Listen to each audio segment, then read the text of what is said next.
Hi, this is Dorothy from taichibosman.com/rawfoodblog.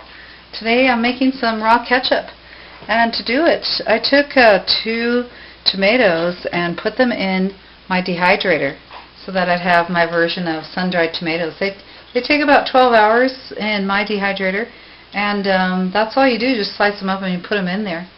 And of course they're not sun-dried, but they taste just as good. They're amazing. And then something else I'm using is tamarind seeds, which if you get a big block like this from the Thai store, for instance, you will have it probably the rest of your life because you only take a little bit and soak it. And the tamarind is a seed pod, as you should see. They kind of show it right here, but it's more brown usually. And the trees are evergreen trees that grow in some people claim they grow in Africa, and maybe they do, but mostly Asia. And they can grow up to 75 feet tall, and they are actually evergreens. And the pod is, inside the pod is the seeds and pulp, and it's the pulp that we eat. And it's sour, and even after time it's still sour, but you can take sweetness to it and make it into jams and such. So it's really good in raw ketchup. So I soaked a little piece in here. So I'll put this in the blender, a little piece of tamarind, and you do not have to use tamarind. You can use a lot of different things. So I just happen to have it, so I'm using it. And then about 8 ounces of sun-dried tomatoes. And a cup of fresh tomatoes as well.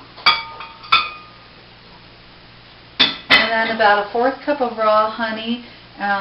You could also use dates if you want 4 soaked dates. So you'll have to play around with your ketchup and see how you like it. And then 1 clove of garlic. And I have to use this spoon. 1 tablespoon of, I use Bragg's Aminos. They're not raw, but I still use them because they're so good for you. You could also use namashoyu. Wheatless is best. And 1 tablespoon of apple cider vinegar. That's all that's in this ketchup.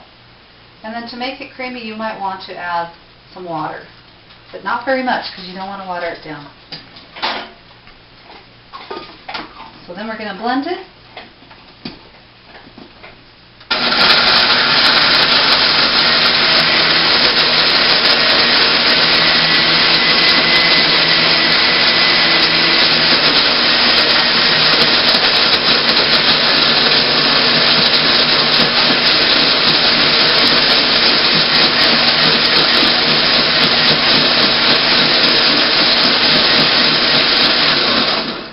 And then you always want to start on low and make it on high. I probably won't blend it all the way because you don't have to see all that for the video, but here it is on high for a little bit.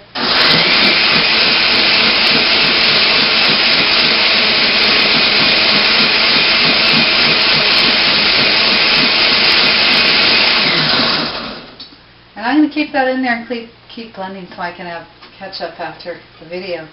And again, what I'm making it on is these burgers, which are chickpeas, sprouted chickpeas and sprouted lentils and oats. And then you can put raw mayonnaise on and some of the raw mustard we made yesterday on YouTube. So I'll put a little ketchup on there, and I'm putting it on a raw beet leaf. You could put it on a raw lettuce leaf. And then here's some of the raw ketchup. See, that's a pretty good consistency, isn't it, Kev? Yeah, looks nice. And then I'll put on some alfalfa sprouts. You don't have to do all of this. You can do whatever you like. And you could put pickles on top. And then, since I am really hungry, as you can tell, Kevin, I'm putting an avocado on top as well. And now you can have your own burgers at home. And I would just roll these up and eat them. And Kevin, do you want to do the taste test today since I tasted the mustard yesterday? No, thank you. No? Okay. Going to eat on camera again. Eating my homemade ketchup and my homemade chickpea patties.